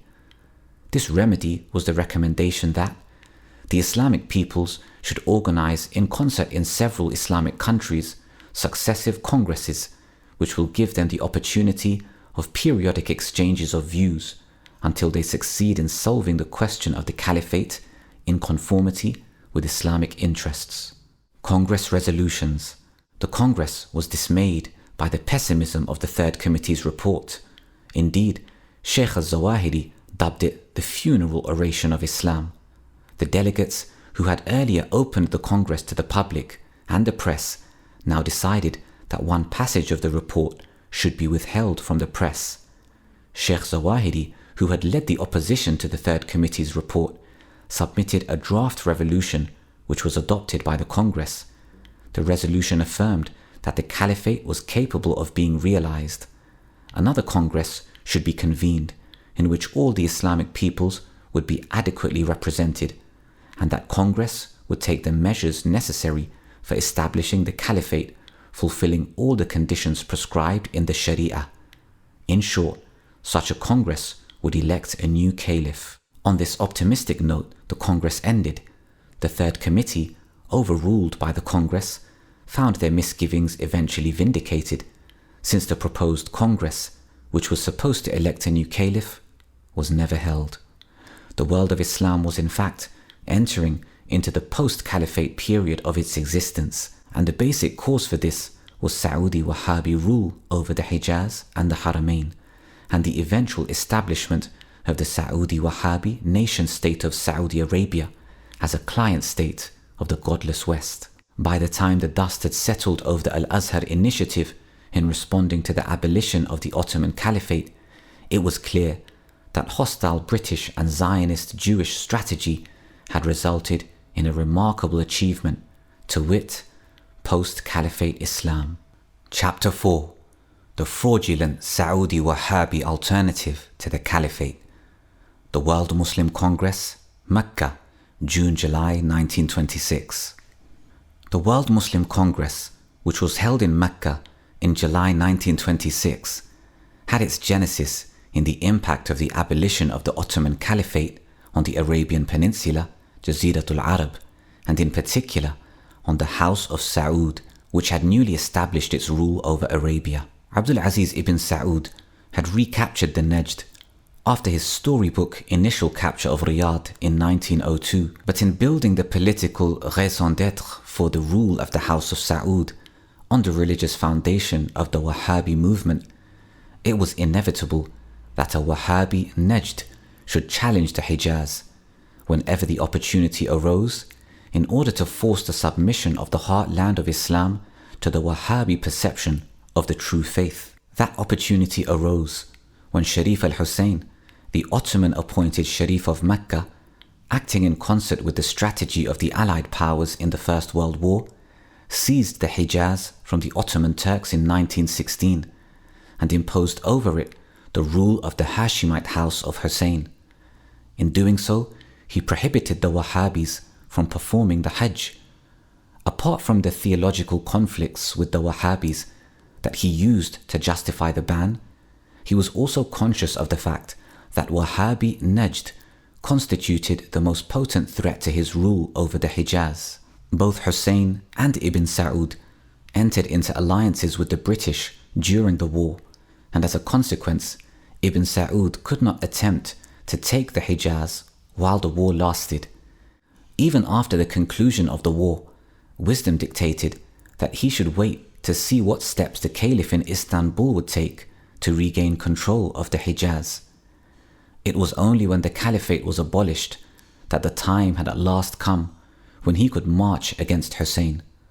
Hosein, of course, was well aware of this, and it was in a vain attempt to muster world Muslim support to strengthen his hands against Ibn Saud that he claimed the Caliphate for himself on March the 7th, 1924, 4 days after the abolition of the Ottoman Caliphate. 1924 turned out to be a most eventful year indeed in the history of Islam, for Ibn Saud responded to the announcement of Husein's Caliphate by attacking the Hejaz. The Najdi forces of Ibn Saud conquered Ta'if on September the 5th, 1924, Mecca on October the 13th, and Medina on December the 5th. 1 year later, on December the 19th, 1925, Jeddah was captured, and the luckless Caliph and King of the Arabs went into exile. Not surprisingly, the notables of Mecca found it expedient to proclaim Ibn Saud as King of the Hejaz.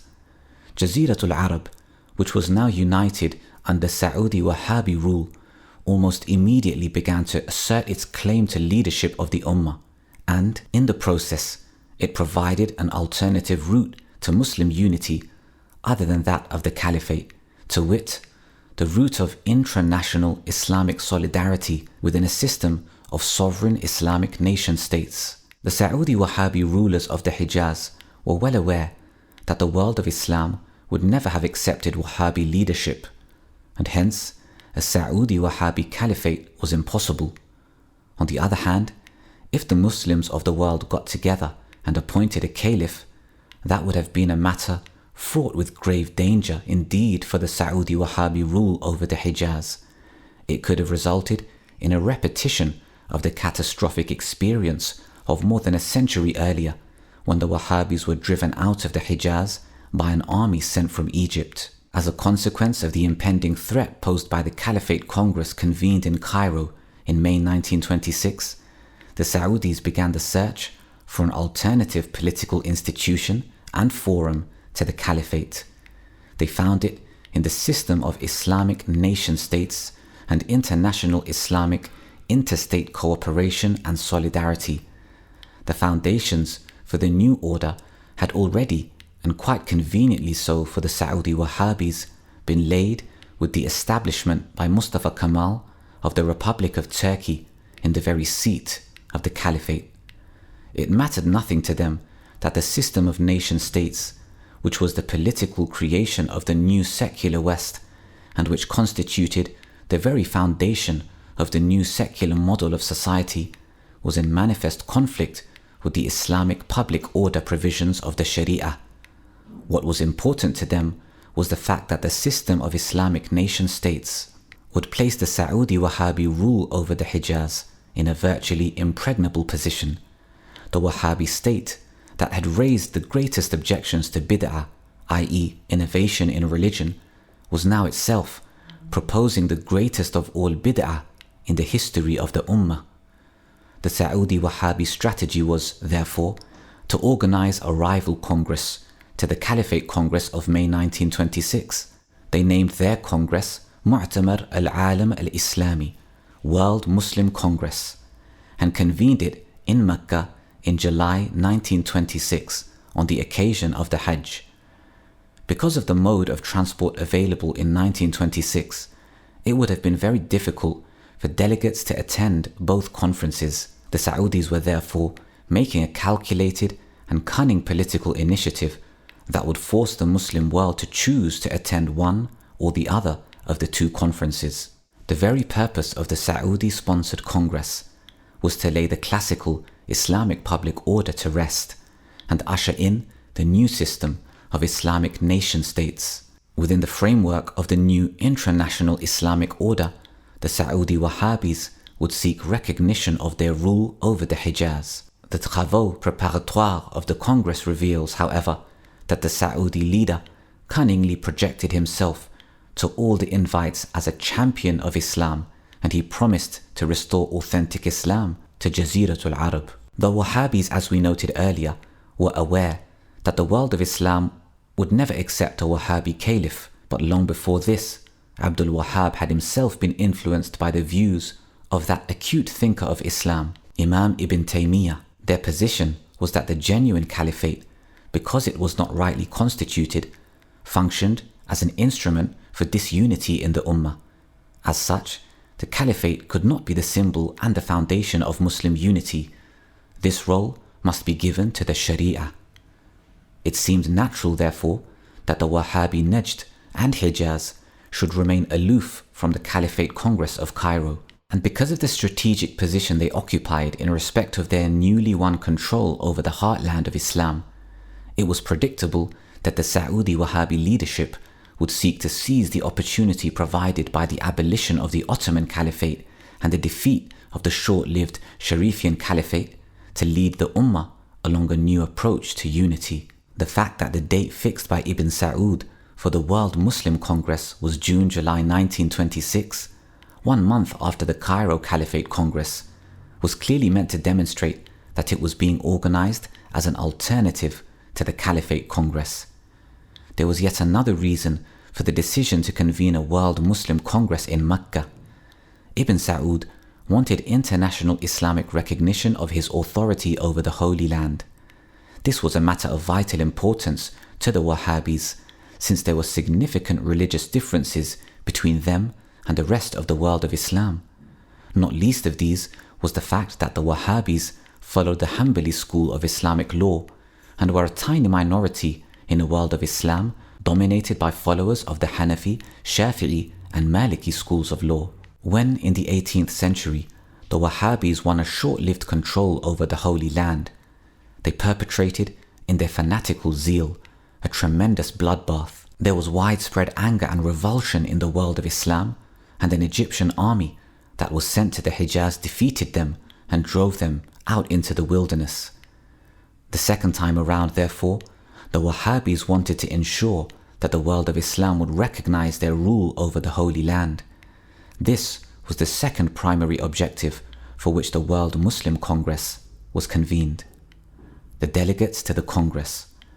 the World Muslim Congress that convened in Mecca in June 1926, as a result of the efforts of Ibn Saud, was hailed as the first such meeting in the history of Islam. Ibn Saud himself referred to this in his opening address.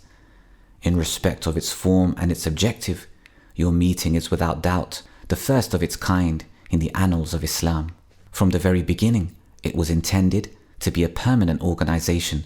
We pray to the Almighty that this Congress may meet again and again each year at the time of the Hajj. Unlike the Caliphate Congress of Cairo, the Mecca Conference attracted both a representative gathering and the high quality of representation. All the important Islamic communities and all the independent Islamic states, except Persia, were represented. From the South Asian subcontinent came top-level representation of all the important Islamic organizations. For example, Sayyid Sulaiman Nadvi headed the delegation representing the Caliphate movement of India. The other three members of the delegation were Maulana Muhammad Ali Jawhar, his brother Maulana Shaukat Ali, and his son-in-law Shu'aib Quraishi. There was a delegation headed by Sayyid Muhammad Kifayatullah, representing the Association of Ulama of India, and another delegation headed by Sheikh Sana'ullah, representing the Ulama Ahlul Hadith of India. The Grand Mufti of Palestine, Sayyid Amin al-Husseini, headed the Palestinian delegation. General Ghulam Jilani Khan, the Afghan delegation, Adib Sarwa, the Turkish delegation, Sheikh al-Zawahiri, the Egyptian delegation, and Ni'azuddin Fakhruddin, the delegation of Russian Muslims. With Fakhruddin on that delegation were delegates from Ufa, Astrakhan, Kazan, Crimea, Siberia, and Turkestan. Delegates also came from Java, Syria, Sudan, Najd, Hejaz, Yemen, etc. A number of individuals were specially invited to the Congress. In this group were Sheikh Rashid Rida, the famous Syrian Islamic scholar who was a student of Sheikh Muhammad Abdu, and Sardar Iqbal Ali Shah, the London-based Afghan scholar who wrote a series of articles on the conference for British publications.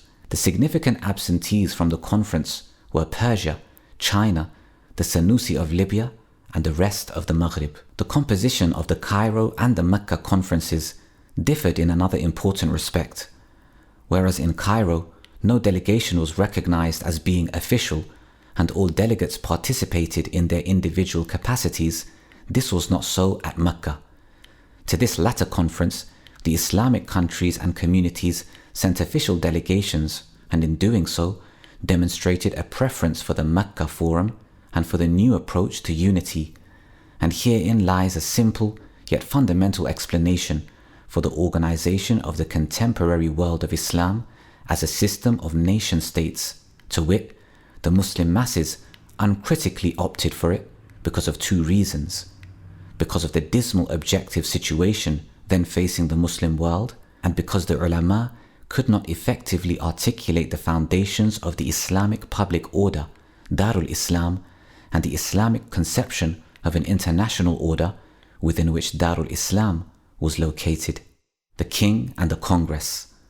The Congress received two messages from King Abdul Aziz ibn Saud.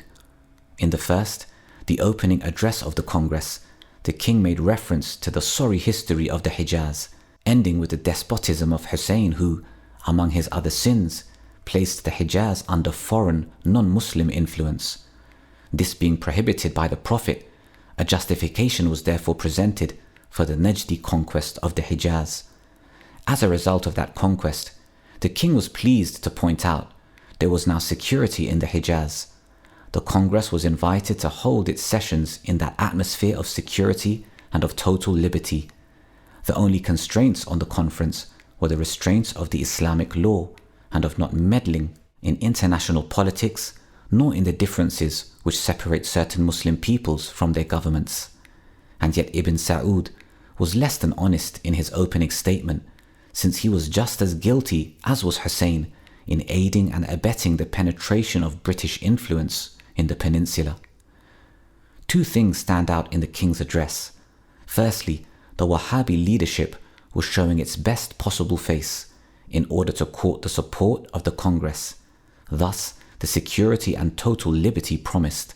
But secondly, and more important, the ban on international politics in the discussions of the Congress clearly implied that the security of the Saudi Wahhabi state and the maintenance of its relations with its allies, Britain in particular, took precedence over the considered opinions of the Ummah, even when expressed through Shura in an Islamic conference unprecedented in the history of Islam. The king gave to the Congress the safe task of examining the necessary ways and means for making the holy places the best centers of Islamic culture and education, the most perfect region in terms of prosperity and hygiene, and the Muslim country which is most conspicuous for its recognition of Islam.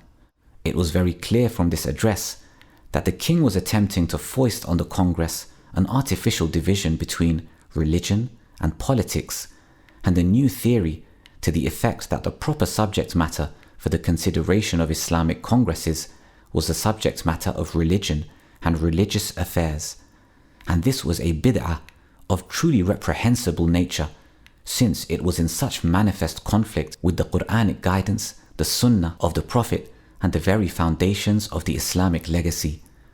The king was, in fact, making an attempt to transform al-Islam, which was a deen, into religion in the narrow and distorted sense in which the term was used in secular Western civilization. On July 2nd, 1926, on the occasion of the 15th plenary session, the king addressed a second message to the Congress, through which he sought to achieve one of the main objectives of the Wahhabi initiative, to wit, the international Islamic recognition and acceptance of Saudi Wahhabi control over the Hejaz. The king expounded his politique for the Hejaz as follows. 1. We do not admit any foreign intervention in this sacred country, whatever may be its nature. 2. We do not admit any privileges open to some and denied to others. Whatever takes place in this country must conform with the Sharia. 3. The Hejaz must have a special neutral regime. It must neither make war nor be attacked, and all the independent Muslim states must guarantee this neutrality. 4. There is need for examining the question of financial aid which comes to the Hejaz from many Islamic countries, the manner of distribution, and the need to ensure the benefit to the holy places.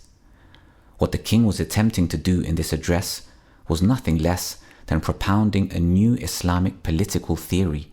It was as though the Saudi Wahhabis were convinced that they were the only Muslims, and hence Hejaz and Najd, which were under their control, was the real Darul Islam.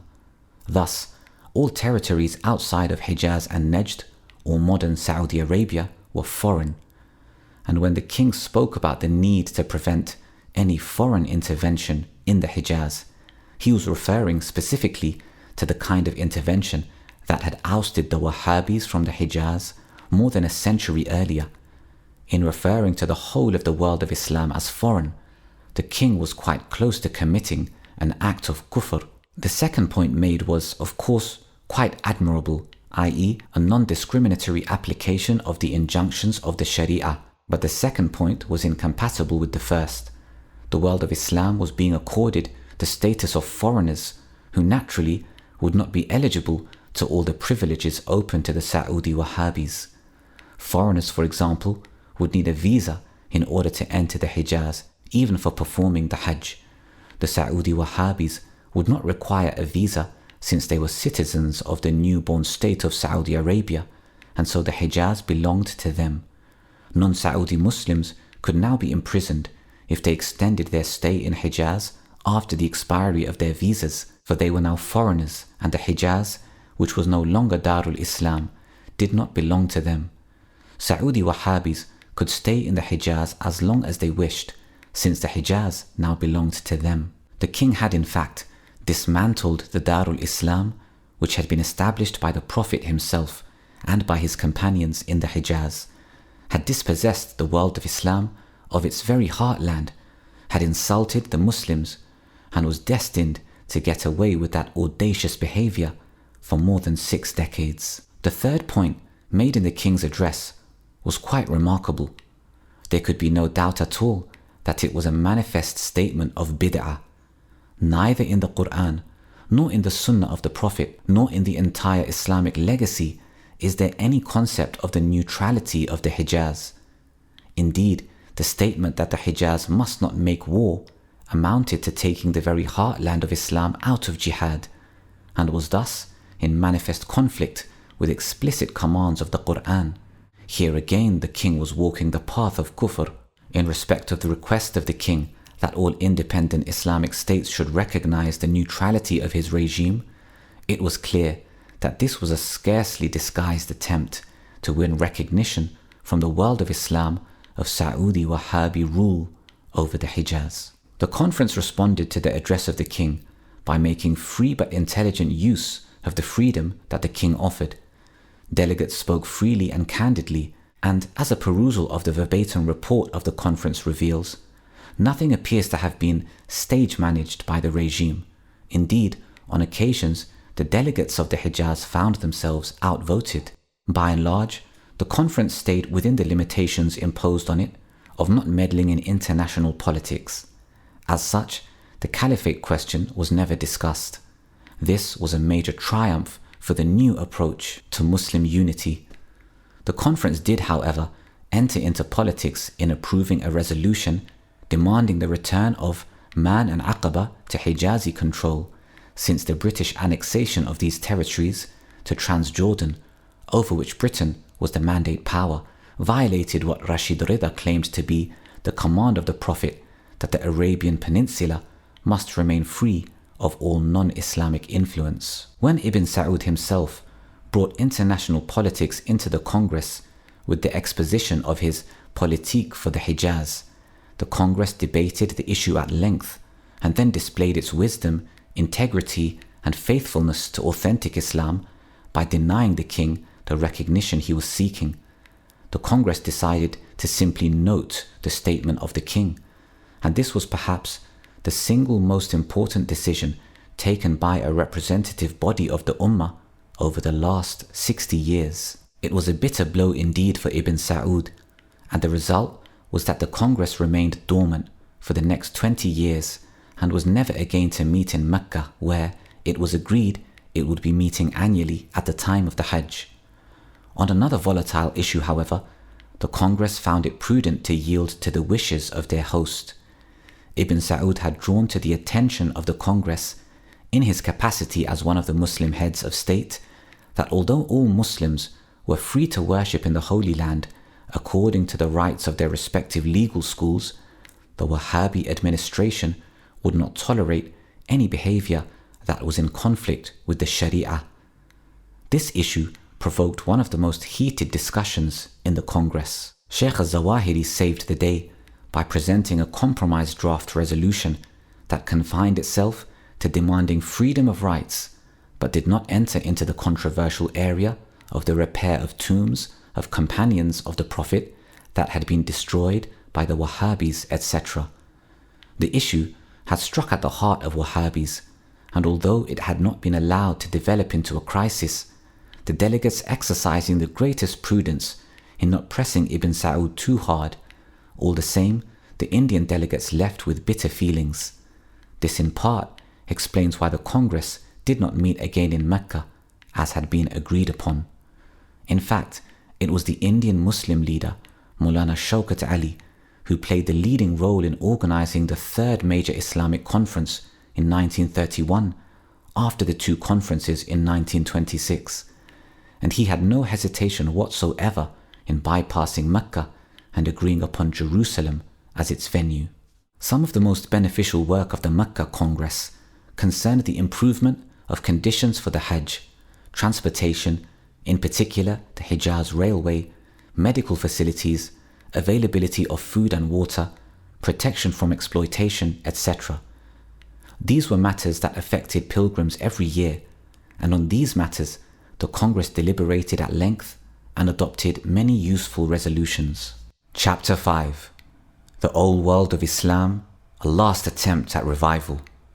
The General Islamic Congress, Jerusalem, December 1931. For 5 long years after the two conferences of 1926, no other significant collective attempt was made by the world of Islam to respond to the collapse of the Caliphate and to other momentous, challenging and dangerous changes which were sweeping that world. The final last gasp of the dying Darul Islam occurred at the General Islamic Congress that was held in Jerusalem in December 1931 on the basis of an Indo-Palestinian effort. It did have within its bosom the cherished desire of restoring some semblance of integrity to the collapsing old order left by the Prophet, but it failed to achieve anything. Like the Cairo and Mecca congresses, it appeared to have been stillborn. To the Grand Mufti of Jerusalem, Haj Amin al-Husseini, the ominous advances of Zionism in Muslim Palestine between 1926 and 1931 presented a threat to Islam. This threat could not be met except by the united world of Islam, and it was the measure of the simplicity, naivety, and innocence of the contemporary Islamic thought that he could argue that another Islamic conference to be held in British-occupied Jerusalem would be the appropriate way to meet that threat. Salahuddin Ayyubi must have rolled in his grave. It appeared as though the world of Islamic scholarship had lost sight of the firm relationship that the Quran had established between power, freedom, and faith. In August 1929, there were riots between Muslims and Jews over the Wailing Wall in Jerusalem. The League of Nations sent a commission to investigate the matter, and the commission's finding was that Muslims possessed property rights over the Wailing Wall, but that Jews possessed the right to worship before it. This report pleased neither Muslims nor Jews, and could be said to have led indirectly to the call for an Islamic conference.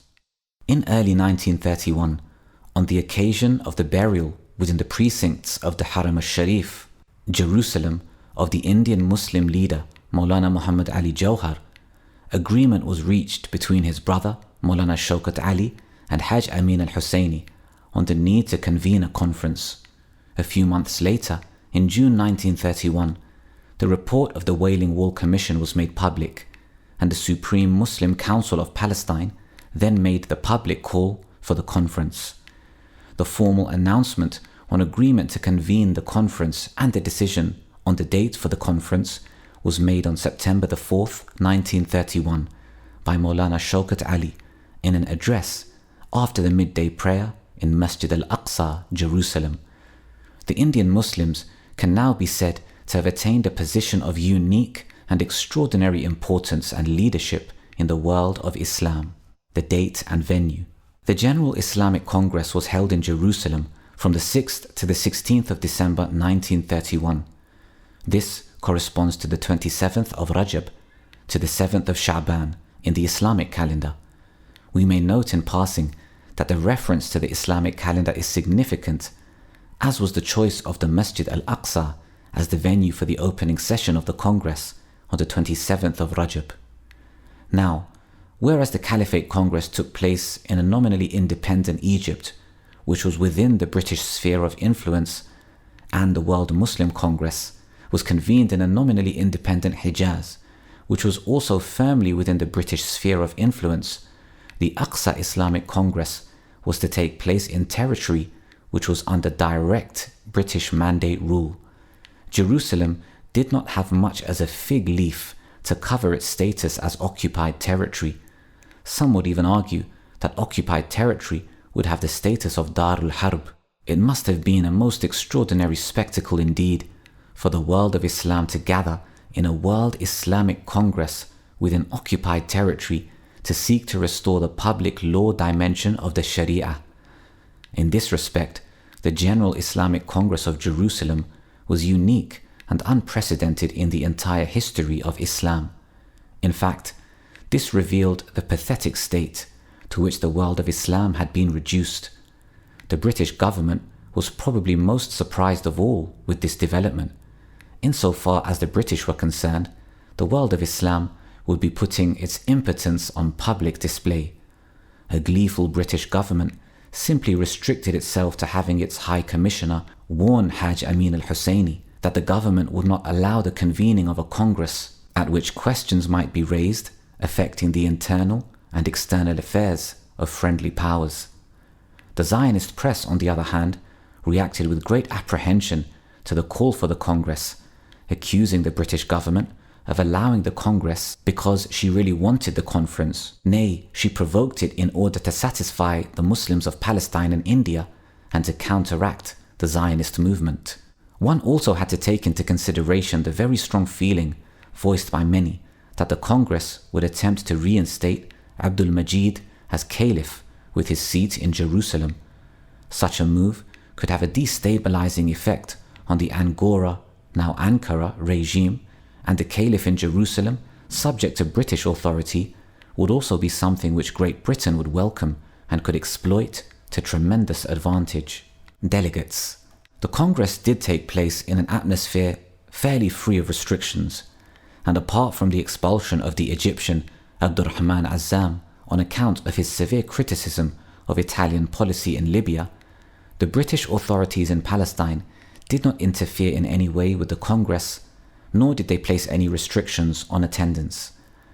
Delegates to the Congress came from Persia, some Shia ulama, India, among whose delegates was the great Muslim scholar and thinker Dr. Muhammad Iqbal, Yugoslavia, Morocco, Algeria, Tunisia, Libya, Syria, and Nigeria. Although the Egyptian government finally decided not to send any official delegation, there were Egyptian delegates present to support the king. They were opposed by a delegation representing the Wafd Party of Egypt. A number of other Islamic movements in Egypt were also represented. The governments of Iraq and Transjordan sent official delegations. The Saudi monarch, Abdul Aziz ibn Saud, vacillated in his attitude towards the Congress, and finally and cleverly sent a representative who was unable to reach Jerusalem in time to participate in the Congress. Turkey and Afghanistan declined to take part in the Congress. Compared, therefore, with the Mecca Congress of July 1926, there was a sharp drop in the participation of official government delegations at the Jerusalem Congress. The work of the Congress.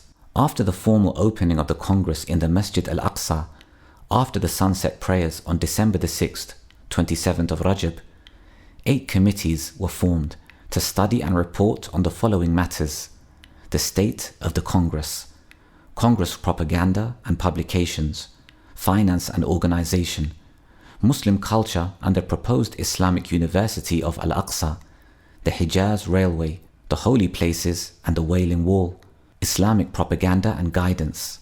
Like the Mecca Congress of 1926, the Jerusalem Congress adopted a statute or charter. The Mecca statute had called for annual meetings in Mecca. The Jerusalem statute called for biannual meetings in Jerusalem. A small secretariat was also established in Jerusalem, as was done in Mecca. The Jerusalem secretariat continued to function for a few years, but the Congress itself never met again. The Congress decided that an Islamic university should be built in Jerusalem. The decision was taken despite the considerable jealousy aroused from Al-Azhar University, which did not welcome the creation of a competitor to its unique position in the world of Islamic learning. But the most important matter that engaged the attention of the Congress was, without doubt, the Zionist threat in Palestine.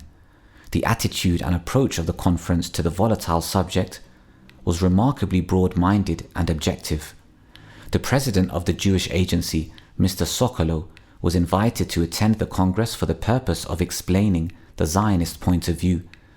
The invitation, extended by Shaukat Ali, was refused, and in the Zionist press, militant Zionism mocked and ridiculed the Congress.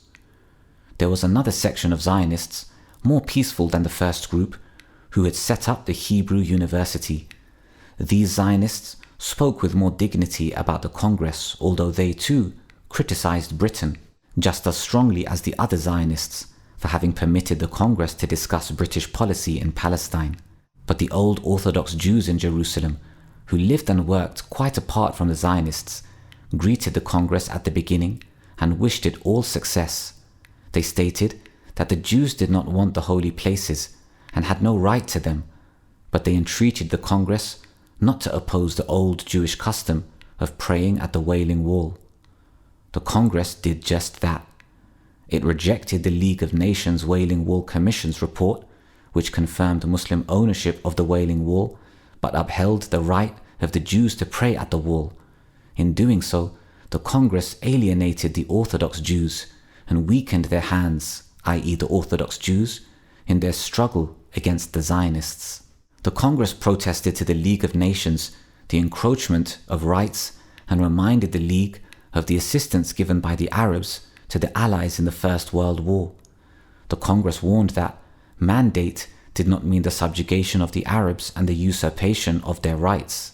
The Congress did not reject the principle of Jewish immigration into Palestine and the purchasing of land and property. Implicitly, therefore, the Congress recognized the right of Jews to enter and to live in Palestine and to own property there. In the context, however, of the Zionist plan of establishing a Jewish national home in Palestine, the Congress responded by proposing the establishment of an agricultural bank that would render financial support for landed peasants and agriculturists in order to strengthen the resistance to the Zionist efforts to buy their land. The response of the Congress to the Zionist threat may be considered to have been moderate. This contrasted sharply to the Arab nationalist response. Indeed, the Congress resisted the pressure of the Arab nationalists to adopt a more militant position. The Arab nationalists met separately during the Congress and formulated an Arab covenant, which was a predictable response to Jewish nationalism. The one, indeed, was the counterpart of the other. The Congress failed to perceive, however, that the Islamic religious response should have included an active strategy to build a common religious front with those Jews who opposed Zionism and who were friendly towards the Muslims. Although the Quran did prohibit the establishment of such relations with Jews and other non-Muslims, as would place the Muslims in a state of dependence or subservience, it did not prohibit an alliance or common front free from dependence. What was particularly disappointing was the failure of the Congress, sitting right there in the holy city of Jerusalem, to make a realistic appraisal of the very bleak objective situation then facing the world of Islam, and to courageously and creatively formulate a coherent and intelligent long-term strategy for restoring power to the Ummah. In the midst of all the excited and heated political discussions of the Congress, one voice stood out as the voice of the statesman and the sage. Dr. Muhammad Iqbal had the vision to warn that the worst dangers facing Islam were not the nefarious designs of Zionism, the greed of the imperial powers and so on, but atheistic materialism and territorial patriotism. Unless they were resisted, decay in Islam would set in. But while it was true that Iqbal had the vision of the great philosophical dangers, such as materialism, looming ahead of Islamic civilization, it would appear that he was as yet incapable of theoretically reformulating the Islamic public order, or Darul Islam, and Islam's conception of an international order, and then articulating it in such a way as would convincingly demonstrate its superiority over the secular rival which was now challenging it. The truth of the matter is that Iqbal did not know what were the steps that should have been taken in 1931 to restore power to the Ummah. Post-Congress activities. The Congress elected an executive committee which functioned diligently for 1 year. Branches of the organization were formed in different countries, and representatives of these branches met in Jerusalem in August 1932 to discuss ways and means for the collection of funds. In 1933, Amin al-Husseini and Altaba Pasha went on a tour of Iraq and India in order to collect funds. They did not succeed, and so neither the university nor the agricultural bank to help the peasants were established. The second meeting of the Congress that, according to the statute, should have taken place in November 1933 did not take place, except for a sudden spur of activity by the Executive Committee in conflict mediation in 1934 and a short-lived revival in the 50s. The General Islamic Congress of Jerusalem also died a natural death. The Secretariat established by the Congress in 1931 continued to function in Jerusalem until the Second World War. It could not, however, survive the adverse wartime conditions and the direct confrontation between Haj Amin and the British Haj Amin fled to Egypt at the beginning of the war. The General Islamic Congress of Jerusalem of 1931 failed for the same reasons as the Caliphate Congress and the World Muslim Congress of 1926. It was unable to theoretically articulate a way out of the morass in which the world of Islam had fallen. It was intellectually incapable of responding to the challenge of the political secularism of an arrogant and confident Western civilization that was foisting on an intellectually stagnant world of Islam a system of secular nation-states to replace Darul Islam. The demise of the Caliphate witnessed the end of a system of political organization that was indigenous to the Ummah and which recognized the supremacy of Islam in public life. The emergence of the secular Saudi Wahhabi nation-state in the very heartland of Islam meant that Islam was now going to be secularized. It would now be relegated to being a matter of private life. The non-political Tabligh Jamaat and the pro-regime Saudi Salafis would now attempt to fill the void, and Abdullah Yusuf Ali's politically correct translation of the Quran would be popularized amongst an unsuspecting generation of politically dormant Muslims. Conclusion: the destruction of the Caliphate of Islam was the result of a diabolical conspiracy hatched by the British and the Zionist Jews. The Saudis acted as willing accomplices to that crime against the Ummah. The Caliphate symbolized a system of political organization, i.e. Darul Islam, that recognized the supremacy of Islam in public life and in the international relations of the Muslim world. The emergence of the secular nation-states of Turkey and Saudi Arabia at the seat of the Caliphate and in the very heartland of Islam paved the way for the secularization of the system of political organization of the Muslim world. And since it was governments of secular nation-states within the Muslim world that would now represent the world of Islam, the implication was that Islam would no longer be supreme over public life or over the international relations of the Muslim world. A more blunt way of saying the same thing would be to say that insofar as public life in the Muslim world was concerned, Allah would no longer be Akbar. No Muslim can read these lines without feeling great anger against those who betrayed Allah and the Prophet. The quality of faith, Iman, of a Muslim can be gauged through the manner in which he responds to this pathetic situation. The world of Islam is today without power. Our conclusion is that the institution of the Caliphate, which forms part of Darul Islam, is indispensable for the restoration of power. Without power, there will be many more Bosnias, Kashmirs, Algerias, Chechnyas, Palestines, etc. The only way this deplorable state of affairs can be changed is through the restoration of the supremacy of Islam in the public life of Muslims and in the international relations of the Muslim world. That requires the restoration of Darul Islam and the Caliphate. We need therefore to articulate anew the provisions of the Islamic public order, Darul Islam, and Islam's conception of an international order, and to demonstrate their clear superiority over the secular rival which has emerged from Western civilization. We also need to recognize, as this booklet has made clear, that it is impossible and will remain impossible to restore the Caliphate so long as the Hejaz remains under the control of the Saudi Wahhabi alliance. Power cannot be restored without the liberation of the Haramain and the Hajj from the control of those who participated in the destruction of the Caliphate. The liberation of the Haramain and the Hajj will be possible when the Saudi Wahhabi alliance breaks down. There are indications that alliance is under great pressure and can fall apart. There are many Saudi ulama who are now imprisoned or under house arrest. The issue which is most likely to tear the alliance apart would be Saudi recognition of the Jewish state of Israel. Hence, the importance of our recent work entitled The Religion of Abraham and the State of Israel, in which we analyze, from a purely Islamic religious perspective, the implications for Muslims of the recognition of the Jewish state of Israel.